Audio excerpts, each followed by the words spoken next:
My name is Abu Saeed Miah. I'm working the FCR. You take all sorts of calls. No day is the same, so every day is different, which is good about this job.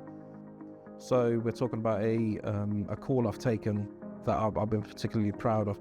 There was one I took. It actually started off as it's a drop nines call. That basically means somebody's called and it called the emergency line and it's dropped off. So whenever someone calls the emergency line, we have to call it back to confirm welfare. So I called it back and it seemed like a regular pocket dial, like a drop nines call. It was a bloke who picked up. He said, yeah, everything's fine, there's no issues. And I was like, okay, just a typical drop nines. Okay, sorry to bother you, here's your incident number, but goodbye, have a good night.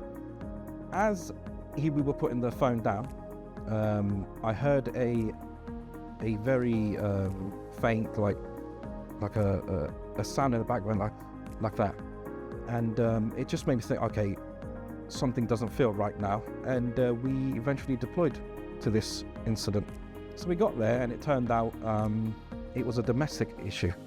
So I felt particularly proud of that, because if I'd missed that slight sound at the end, it could have gone a really different way, I think.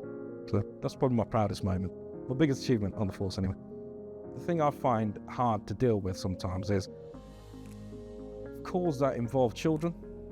I find those quite difficult because I've got a daughter myself. So whenever I hear anything to do with kids or anything untoward towards children, it does sort of affect me sometimes.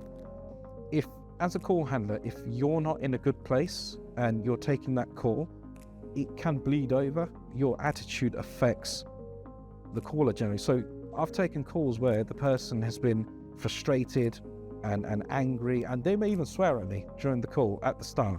They're going through a tough time right now, so I'll let them vent and then just bring the situation down a bit, and then we can carry on with the conversation. But you have to be as calm and collected as you can. Before joining the force, I would sometimes be along those groups who I would say, why can't the police do that? Or why can't they do this or do that or whatnot? I used to be like that. Since joining the police though, I now realize how restricted and how much work Northants police do as well. In the control room, we get all sorts of calls, like I've said before.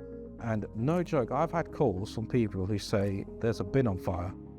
I'll be like, and I have said to them, I said, have you called the fire department? They go, no. And I said, well, you need to call the fire department. This is a fire issue. Same with ambulance calls. In fact, people say, someone needs, they're on the floor, they don't look too well. And I'm like, well, that's an ambulance call. We get called for absolutely everything. Northants police is overstretched. I see that now, and I see how hard the officers are working. And never don't judge a book by its cover. I think it's a great line, because I used to judge the police before joining the police. Now I've joined the police. Now I know what goes on. And yeah, it's changed my outlook. Much respect